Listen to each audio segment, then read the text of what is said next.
Bonjour tout le monde et bienvenue pour ce nouveau numéro d'Extra Stage Lego. Donc on va continuer la navette impériale comme les dernières semaines. Sauf exception évidemment, vous savez de quelle vidéo je veux parler. Donc on est sur un modèle numéroté avec l'appellation 75 302. C'est une boîte 9 ans et plus, donc pour moi ça devrait aller. Et sur les dernières vidéos en fait on avait fait... on était rendu là, on avait fait ça, donc on a le cockpit de fait, on a la position arrière de fait également, et je vais montrer un peu plus doucement. Et donc du coup, comme la semaine dernière, on avait fait les deux bords ici, et l'arrière avec le petit réacteur tout mignon tout plein. Et donc du coup, là on est sur la 5e vidéo, donc la numéro 5. Et bah du coup on va voir ce que ça va donner. Je fais comme d'habitude, je vous ai déjà déballé les pièces avant pour pas vous embêter. Alors comme d'habitude également, vous pouvez essayer de deviner le jeu qui tourne sur la console, qui est une Mega Drive, ça vous donne un indice. Alors nous sommes rendus au sachet numéro 5. Donc ça correspond à la 5e vidéo et nous commençons par monter le personnage qui est ici, avec une tête qui respire la sympathie, hein. On va pas se mentir là-dessus. Alors, la petite cape. Que serait un méchant sans une cape? Donc là, on a la terre, on a le casque.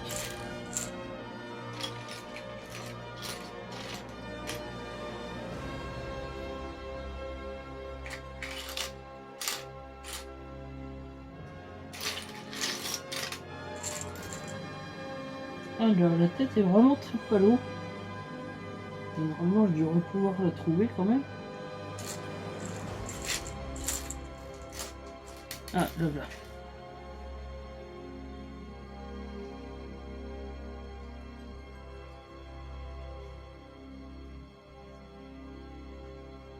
Voilà, vous voyez, il est un peu palo. Et donc, du coup, là, on a son sabre laser.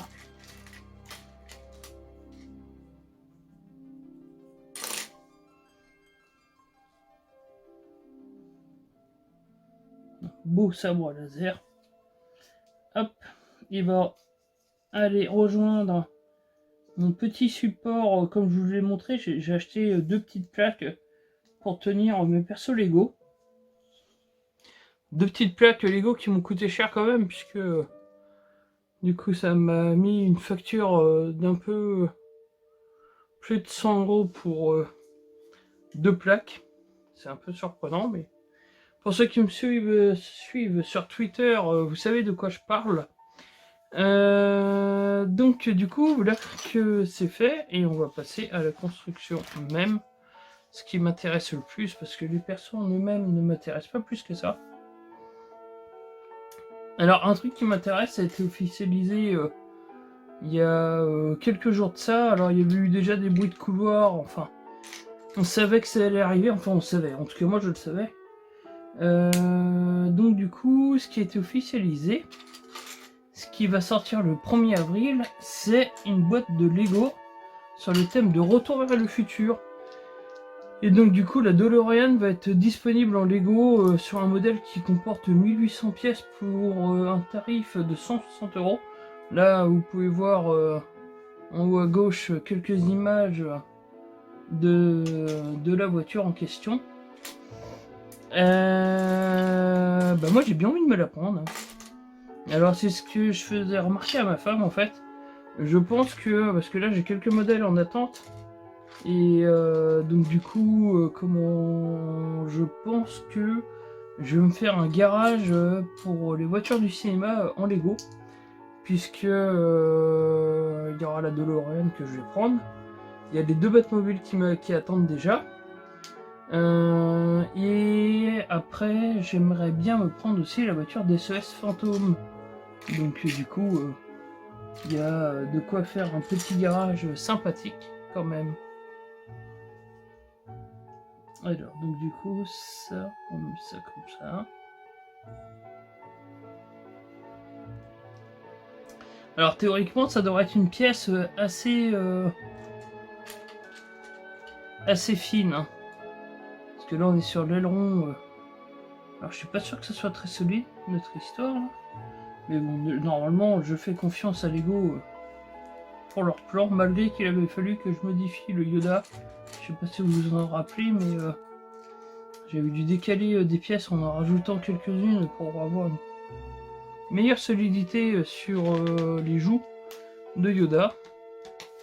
Et donc du coup, j'avais dû modifier légèrement les plans, rien de très grave. Alors il me faut un comme ça. Il me faut 2 blancs comme ça. Hop, il me faut un gris. Il me faut un truc comme ça et un bidule. Alors pour ceux qui me rejoignent sur la vidéo, vous verrez qu'il va y avoir beaucoup de bidules, de machins et de trucs. Hein. En même temps, je vois pas trop comment on peut appeler ces blocs.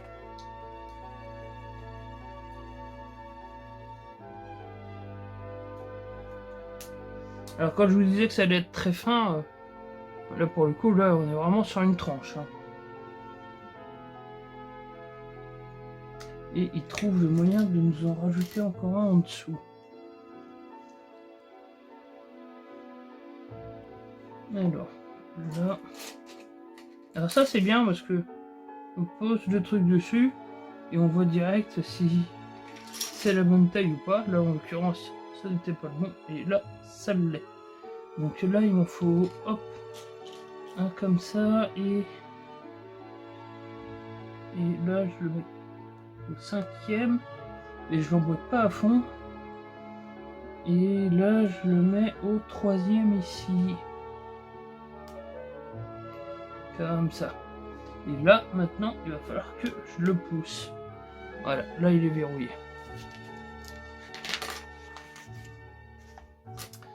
Alors, qu'est-ce qu'on va faire maintenant? Ah bon, on change le... On laisse ça de côté, puis ben, on recommence. Un comme ça, et un blanc. On rajoute 2 de 1.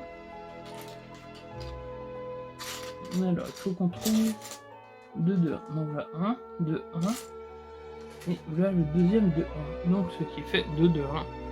Qu'on emboîte comme ça et qu'on emboîte après par-dessus. Et là, après, on reprend un bloc de 1 troué. Vive le gruyère. On met ça comme ça et on prend 2 fixations. Voilà, une.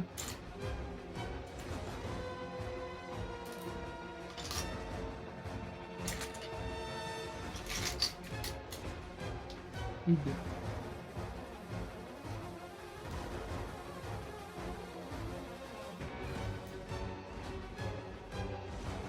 Voilà, on tourne ça et on prend un truc comme ça, donc c'est bon, de toute façon il n'y en avait pas d'autre. On met ça comme ça. On prend 2 schtroumpfs qu'on va mettre en 5, 1, 2, 3, 5 et un cran plus loin, donc comme ceci.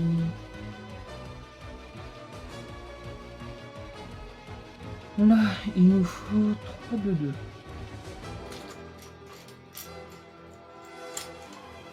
Là, 1, 2, 3. Il nous faut un bloc de 2. Comme ça. Il nous faut 2 de 3. 2. Et il nous faut 2 trouées en blanc. Alors je pense que la vidéo va être assez longue, enfin assez longue. Il y a quand même pas mal de blocs à monter, donc c'est pour ça que je perds pas trop de temps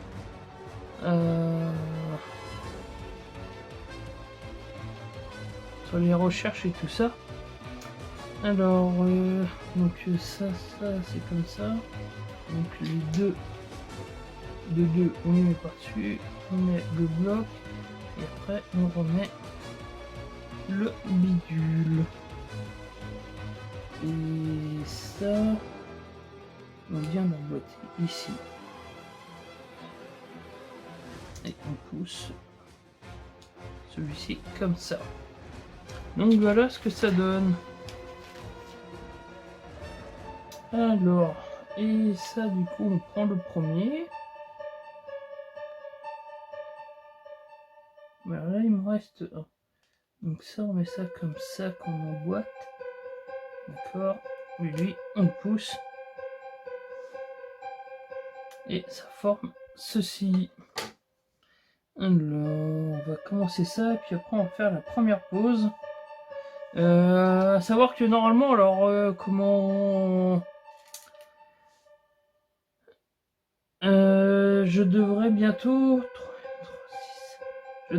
ouvrir, il existe déjà mais pour l'instant ça ne fonctionne pas, ça fonctionne pas, on va dire que c'est pas tout à fait prêt, mais il va y avoir à votre disposition un compte Discord comment le joueur du coin.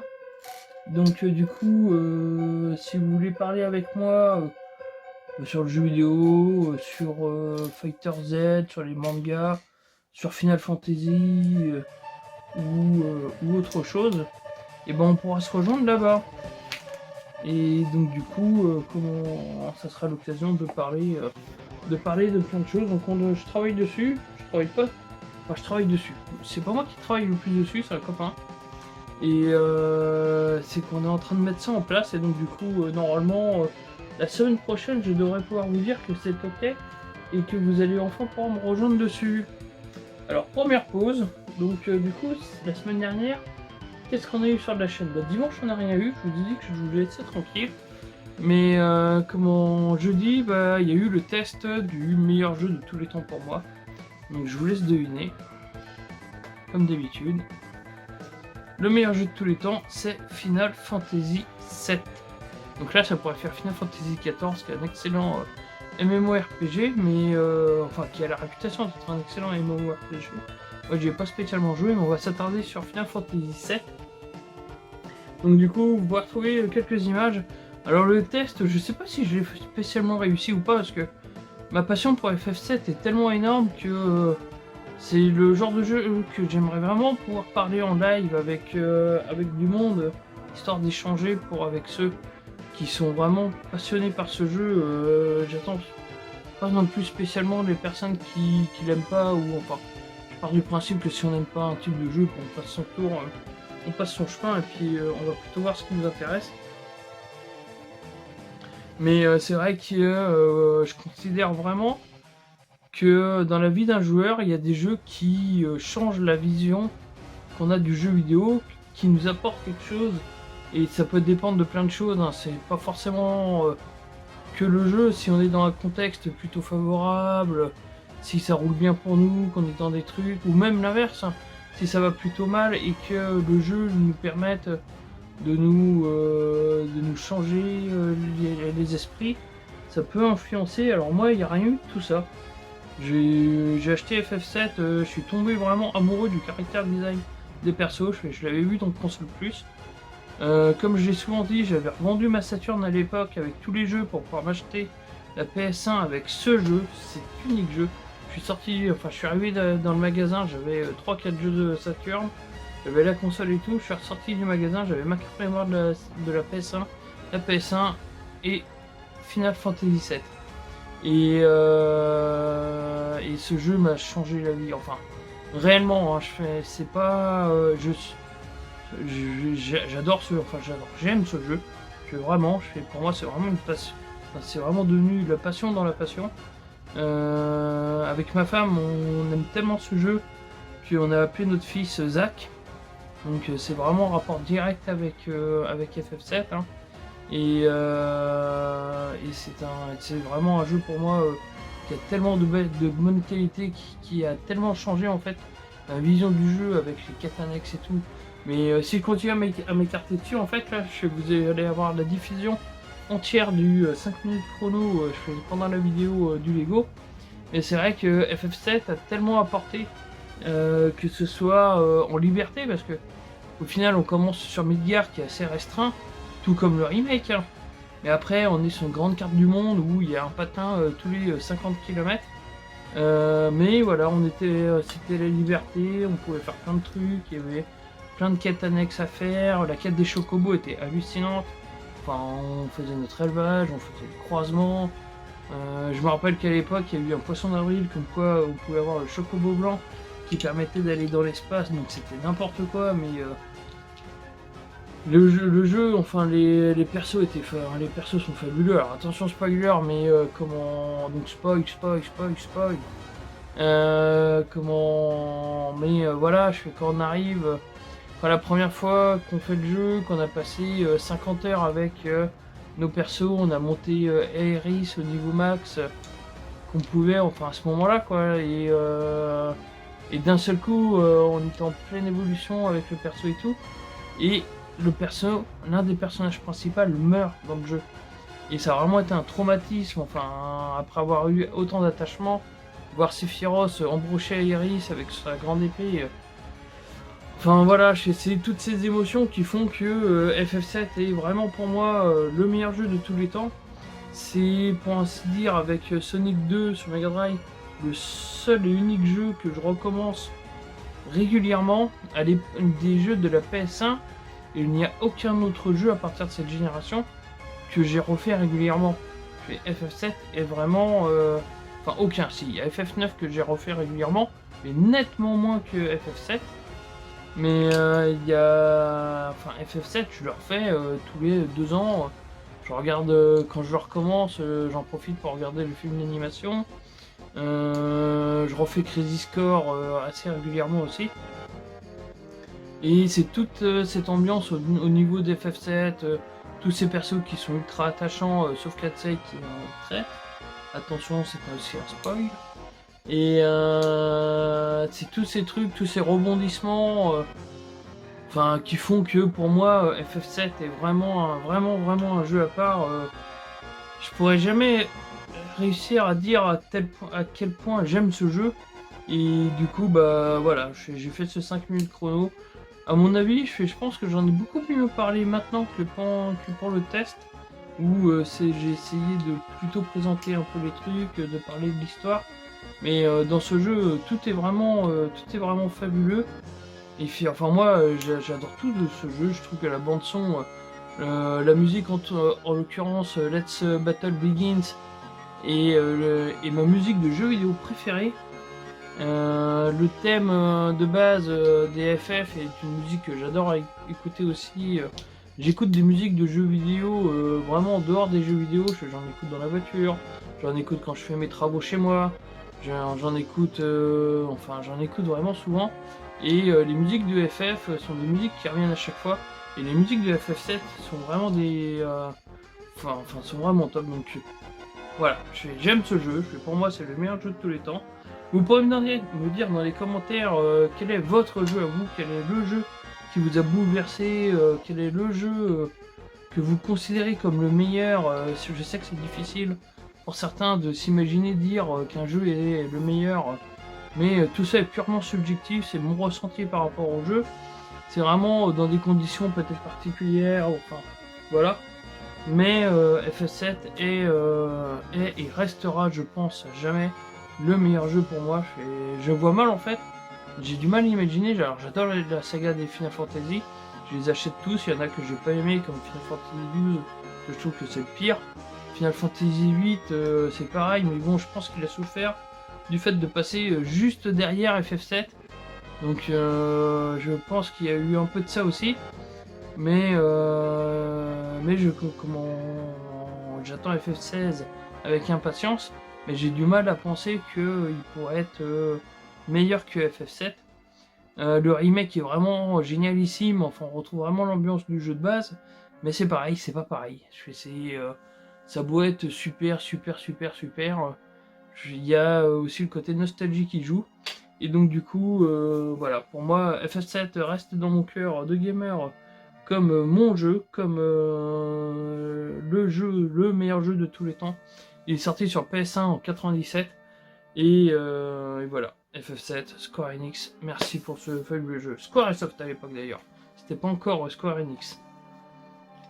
Mais donc du coup voilà, c'était ma parenthèse Final Fantasy VII, qui a duré, je pense, là on vient de péter un score sur le temps passé en annexe d'une vidéo. Alors on va reprendre tout de suite, alors genre, là, honnêtement je pense que j'ai vraiment... je sais pas du tout parce que j'ai pas de timer avec moi, je sais pas combien, enfin, à quel moment je suis rendu. Mais je pense réellement que j'ai pété le score sur mon monologue sur Final Fantasy VII.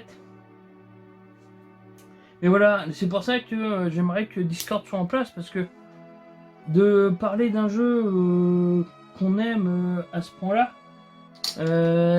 trouver trop d'autres personnes qui l'ont aimé pour pas forcément les mêmes raisons que moi, hein. Ou trouver des personnes qui ne l'ont pas aimé mais qui ont des explications, qui ont un raisonnement logique. Si c'est pour dire j'aime pas le jeu, c'est de la merde, franchement ça vaut pas le coup de venir sur Discord pour dire ça. C'est comme dire ça dans les commentaires, je trouve qu'il n'y aurait pas réellement d'intérêt. On n'est pas là pour casser le truc, vous avez certainement des jeux favoris que moi perso je n'aimerais pas forcément. Mais tous les goûts sont dans la nature, faut respecter les goûts des autres. Et voilà, si vous aimez FF7 et si vous voulez venir en parler avec moi, je serais ravi d'en parler avec vous. C'est vraiment un jeu qui me tient tellement à cœur que si je trouve quelqu'un pour en parler avec moi pendant des heures, il n'y a vraiment aucun souci là-dessus. Alors après, bon bah c'est pareil, hein, je suis à la vie de famille et tout, donc je peux pas être disponible 100% du temps toute la journée, mais je serais vraiment ravi de pouvoir parler de FF7 avec vous tous. Alors là, je pense que j'ai vraiment abusé sur le temps de... Ah oui, non, d'accord. Un comme ça et comme ça. Et là, du coup, on met ça comme ceci.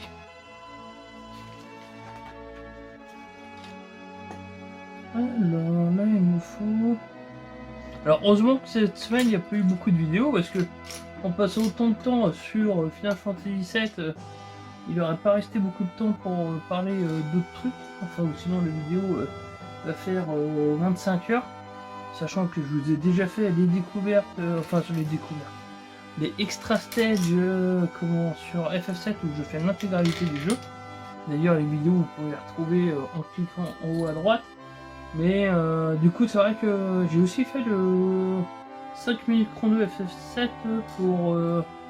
pour faire une sorte de résumé de ce qu'on a vu dans les vidéos. Parce que, alors après, résumé, c'est pareil, c'est comme dans tous les tests que je vous propose. Résumer un jeu en 5 minutes, forcément, je ne parle pas de tout. Je n'ai pas envie de parler de tout. Je suis pas là pour vous spoiler la moitié du jeu. Mais ça permet d'en découvrir quand même un peu plus. Et du coup, c'est pour ça que à la base, j'avais fait les vidéos pour FF7. C'était pour célébrer son anniversaire correctement. Alors un autre jeu d'ailleurs qui va fêter son anniversaire, la licence, parce que là c'est plus qu'un jeu, c'est la licence qui va fêter son anniversaire, c'est Kingdom Hearts, qui est sorti un 28 janvier, il y a de cela 20 ans. Alors là, on est vraiment sur... Alors là, ça... Donc ça, c'est comme ça. Ah oui, d'accord.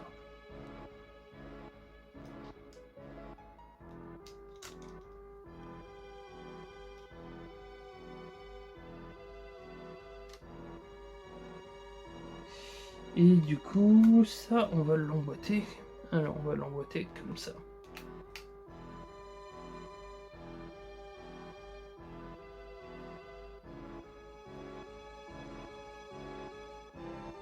Alors ça va être un peu coton. Voilà, comme ça. C'est beau, hein? Là, on est vraiment sur l'aileron de requin. Alors ça, c'est le genre de pièce avec c'est très balèze. Ça prend pas beaucoup de morceaux hein, en soi. Et du coup, ça va donner du volume à la construction. Ça va lui faire prendre plein de place. À mon avis, il y a un dernier truc qui va aller là-haut. Alors là, il en faut 4 dans l'autre sens. 1, 2, 3 et 4. Donc pareil, en escalier.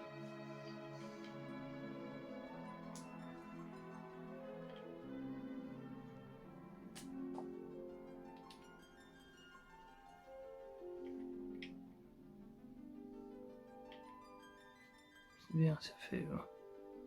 c'est pas tout à fait lisse quand même, il y a des petits rebonds. Et là du coup, alors, je vais devoir casser ce que j'ai construit pour rigoler. Donc ça et un petit gyro. Bah oui, il faut être visible dans l'espace quand même.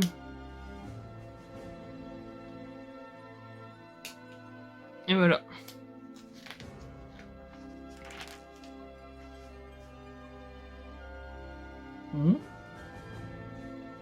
Ah oui, là d'accord. C'est marrant qu'ils nous ont pas dit de le mettre avant, ce truc. Hop. Et là du coup, forcément, alors là il faut un...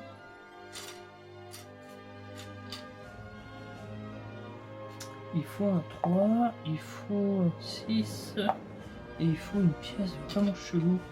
C'est celle-là.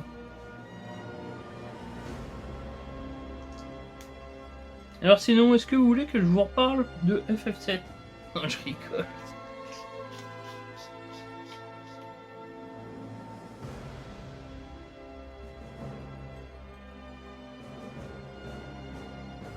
Bon, ça c'est bon. Alors je vais essayer un truc d'ailleurs, je vais vous le dire pendant la vidéo, parce que c'est un truc que je vais voir au montage, mais exceptionnellement pour cette vidéo, normalement je prends des musiques libres de droit évidemment, exceptionnellement pour cette vidéo, je vais essayer de mettre la bande son de FF7 en musique de fond. Donc franchement je sais pas si ça va marcher, ça m'étonnerait, mais je vais quand même préparer un montage avec la musique en fond version FF7. Si ça marche, et bah tant mieux, et si ça ne marche pas, bah ça sera de la musique habituelle, drifting qu'elle s'appelle. Alors là comme ça, là comme ça,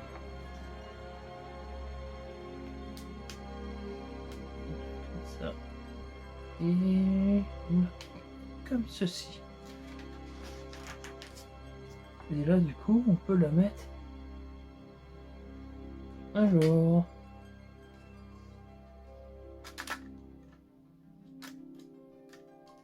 là on nous dit qu'on peut la mettre en place. Dis donc, c'est merveilleux. Et, franchement, elle tient quasiment... elle tient quasiment comme ça. Alors là, tout de suite, ça prend beaucoup plus de place. Ah bah, on peut mettre des trucs maintenant.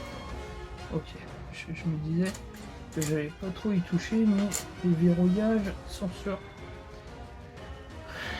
l'image d'après. Donc, il faut que je fasse ça ici. Là, normalement. Voilà.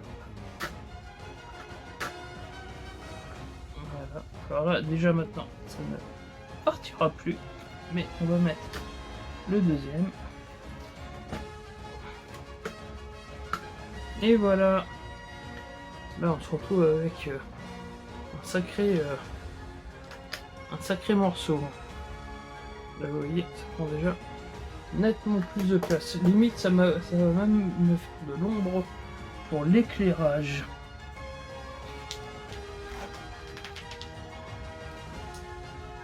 Alors, là on va prendre un comme ça et deux espèces de grilles. Donc, du coup, comme ça et comme ça, et on met ça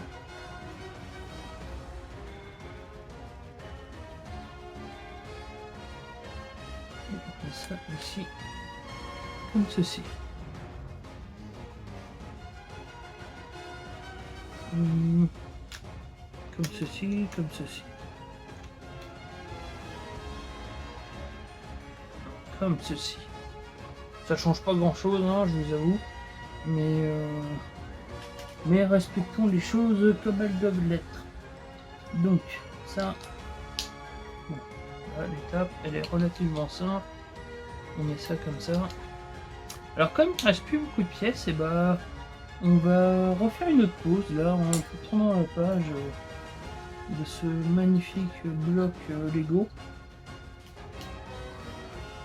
Donc du coup voilà, alors c'est normalement un truc, c'est une typique truc que j'aurais dû vous parler, que je devrais vous parler d'un info en vrac, mais comme le prochain info en vrac avec les multiples informations ne sera pas avant 2 semaines, et que j'ai pas fait de découverte cette semaine, et bah du coup on fait une pause, je vais vous montrer des images de Hogwarts Legacy, l'héritage de Poudlard, parce qu'il y a eu encore un State of Play cette semaine.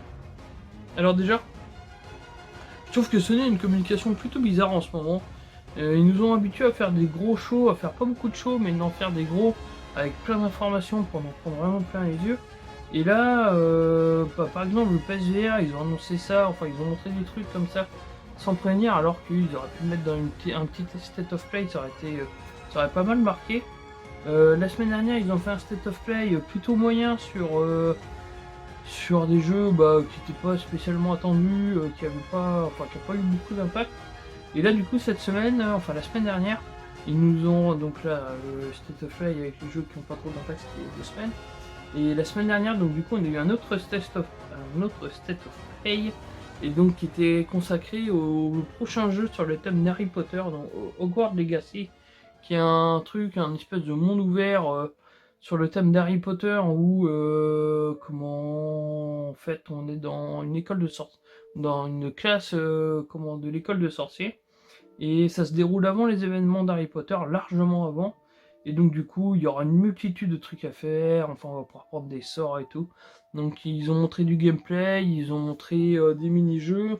Alors on peut voir qu'à un moment il y a un personnage qui est sur du Quidditch, donc même si ça n'a pas été montré à proprement parler, on peut s'imaginer que de toute façon on pourra jouer au Quidditch dans le jeu. Enfin je vois mal en fait que ça soit pas possible. Et donc du coup le State of Play était vraiment intéressant. Pour le coup les infos qu'on a appris ont vraiment donné envie de découvrir ce jeu. Alors il sortira normalement en fin d'année. Donc faut imaginer avec un petit report ça tombera sur début 2023. Mais donc du coup moi pour ma part c'est un jeu que j'attends beaucoup. J'adore l'univers d'Harry Potter, c'est vraiment l'une de mes sagas cinématographiques et littéraires préférées. Et ma fille attend aussi ce jeu comme une folle, elle est fan d'Harry Potter, elle lit tous les livres, enfin elle a vu tous les films. Donc du coup on attend ce jeu tous les deux. On repart sur la vidéo Lego parce que là on va commencer à faire une vidéo plutôt longue quand même. Alors après je vous avais dit de toute façon que c'était une vidéo qui aurait été assez longue. J'avais vu qu'il y avait pas mal de blocs quand même au début de la vidéo. Ce qui me fait penser d'ailleurs que vous pouvez déjà commencer à essayer de me dire dans les commentaires ce qui vous intéresse le plus pour la prochaine fois.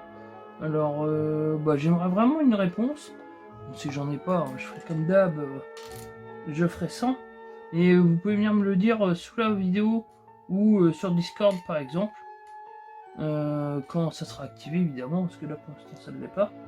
Mais vous pourrez me le dire sur Discord ou sur les réseaux sociaux, Facebook, Twitter, Insta. Enfin, je suis un peu partout maintenant quand même, j'essaye d'être assez visible. Si vous préférez avoir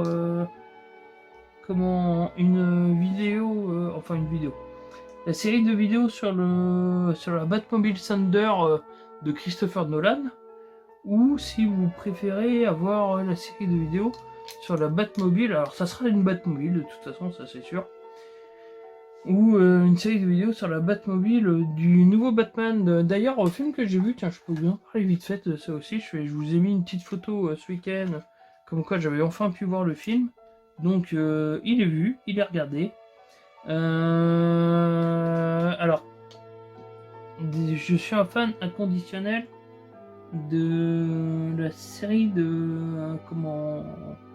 films de Nolan. Enfin, je trouve que c'est les meilleurs Batman. Et bah, je dois avouer que quand je suis sorti du cinéma, alors déjà le film dure 3 heures, donc c'est assez long. Mais quand je suis sorti du cinéma, et bah honnêtement j'ai trouvé que le film était trop court. Je serais bien resté plus longtemps, donc ça prouve déjà que le film est très bon. J'ai vraiment bien aimé. Alors après il a quelques points négatifs, alors je vais pas vous spoiler, enfin je vais éviter au maximum de vous spoiler le truc. Tout ce que je peux vous dire, pour ceux qui n'ont pas encore vu, c'est que personnellement je trouve qu'on ne voit pas assez Bruce Wayne. Je trouve vraiment que le film est vraiment centré sur Batman. Alors c'est peut-être con à dire, mais moi ce que j'aime dans Batman, c'est en fait les deux personnalités entre Bruce Wayne d'un côté qui est un peu extravagant, extraverti et qui montre une image quand même assez posée, assez gentleman, et le côté Batman qui est dans l'action, qui est pas là pour rigoler. Et donc du coup, le Batman qui vient de sortir, et je trouve que déjà, Robert Pattinson est vraiment très bon en Batman. Pour moi, c'est largement, mais vraiment à des années-lumière de ce qu'ils nous ont fait avec avec le Batman de Ben Affleck. Mais je trouve quand même que ça manque de Bruce Wayne. Alors le côté Batman est vraiment ultra réussi, il n'y a vraiment rien à dire là-dessus. Mais je trouve quand même que ça manque un peu de Bruce Wayne, donc je trouve ça quand même fort dommage. Mais en tout cas, le film est très bien. Si vous ne l'avez pas vu, je vous conseille vivement de le voir. Et comment... Hop, alors, ça là. Voilà. Très bien. Et donc du coup, je vous conseille vraiment vivement de le voir parce qu'il est très bon tout simplement. Donc autant profiter de ces films quand on a des films de qualité comme ça. En plus, proportionnellement, vous payez l'entrée du cinéma le même prix que pour un film qui dure 1h30, alors que vous allez voir un film très long. Alors moi, si je vois le film que maintenant, d'ailleurs, au passage, c'est parce que je préfère largement aller dans mon petit cinéma de campagne pour deux raisons. C'est vraiment deux raisons pour moi qui sont plus que évidentes. Alors, je vais essayer de ne pas faire de bêtises. Voilà, c'est occupé. Des fois, il y a vraiment besoin de se concentrer un peu plus. Donc du coup, là, vous voyez, là ça fait un gros bloc. Ah là, le bloc, ça mériterait limite un petit vérin pour être tenu. Alors, je préfère le cinéma de campagne pour deux raisons. Déjà d'une, je trouve que c'est vraiment inadmissible que quand on va dans un cinéma type les grandes enseignes bien connues qui sont dans les villes, dans les très grandes villes où il y a 12 salles, c'est de se taper des pubs comme sur TF1. Le dimanche soir, TF1 c'est 25 pubs avant le début du film, enfin le dimanche soir toutes les semaines, enfin tous les jours on va dire, c'est comme ici, c'est comme les groupes privés quoi, on se tape 20 minutes de publicité, c'est le jeu, hein, ils gagnent leur vie comme ça, donc pourquoi pas. Mais quand on va au cinéma, dans une grosse salle, on paye 15-20 euros l'entrée et qu'on a 10 minutes, 20 minutes de publicité avant, franchement, enfin, moi perso, je trouve ça vraiment inadmissible, je trouve vraiment pas ça normal qu'on paye plus cher parce que la salle est de meilleure qualité et il y a plus de technologie, plus de nouvelles technologies, ça, il n'y a pas de souci. Mais payer plus cher alors qu'on va se taper 20 minutes de publicité comme si on était sur TF1, non, là franchement pour moi je trouve que c'est vraiment vraiment pas normal. Donc ça c'est un coup de gueule envers les cinémas. Et donc du coup, alors déjà mon cinéma de campagne, l'entrée elle est pas à 15 €, elle est à 4 €. Et en plus, il n'y a pas de publicité. On verra pas de pub M&M's, on verra pas de pub Evian, on verra pas de pub Coca-Cola. Mais à la place, comme c'est un cinéma d'art à essai, on a un court métrage, donc c'est différent à chaque séance. Et ça permet de voir des petits... Alors moi j'adore les courts métrages, j'en fais en privé, enfin avec mes enfants et tout. Et voilà, je fais des petites histoires courtes qui vont à point A, à point B sans prendre de détour. Je trouve ça vraiment très bien de temps en temps, et les courts-métrages, j'adore ça. Donc ça me fait 2 bonnes raisons de préférer les cinémas de campagne aux gros cinémas de ville. Même si du coup le prix à payer est qu'on doit attendre un peu plus longtemps avant de voir ce film au cinéma. Bref, bon bah en tout cas c'était la vidéo du Lego Extra Stage. Donc là on arrive à la fin, on a fini pendant que je parlais. Donc la prochaine fois ça sera la 6ème vidéo, la dernière. On va faire les ailes de chaque côté, donc là ça va faire pas mal d'étapes à faire. Et donc du coup, alors pour ceux qui sont intéressés, je vous rappelle c'est le modèle 75302, donc le Star Wars, la navette impériale. Donc aujourd'hui on a fait quand même un bloc assez visuel, assez tape à l'œil, puisque là on a fait la grande aile de requin avec les 2 petits côtés. Donc plutôt pas mal. Comme d'habitude, je suis content de vous avoir montré cette vidéo. J'espère que ça vous a plu, j'espère que vous aimez ce que vous voyez. Et je vais faire comme tout le monde, hein. Il faut bien essayer de faire progresser un petit peu la chaîne. Donc si vous avez aimé ce que vous voyez, si vous avez envie de m'aider, il faut vraiment pas hésiter, c'est gratuit, ça prend 3 secondes. C'est le petit pouce vers le haut. N'hésitez pas à partager la vidéo un maximum. Si vous avez des copains qui aiment le jeu vidéo, qui aiment le Lego, partagez sur les réseaux sociaux, partagez même quand vous êtes à boire un coup avec vos potes. N'hésitez pas à les taguer pour qu'ils viennent jeter un coup d'œil sur la chaîne. Comme je vous dis, si on peut parler entre passionnés, entre amoureux du jeu vidéo, ou simplement entre amateurs, tout simplement, si vous avez envie de parler de jeu vidéo, vous êtes vraiment les bienvenus sur la chaîne. N'hésitez pas à laisser des commentaires sur ce qui vous a plu, ce qui vous a peut-être déplu, tout en restant courtois et poli évidemment. Et on se retrouve très bientôt pour d'autres vidéos. Cette semaine ça sera encore un 5 minutes chrono. Alors c'est pareil, je sais pas encore ce que je vais vous mettre, mais ça sera un 5 minutes chrono. Dimanche ça sera une découverte sur le jeu Lost in Random, qui est un excellent jeu.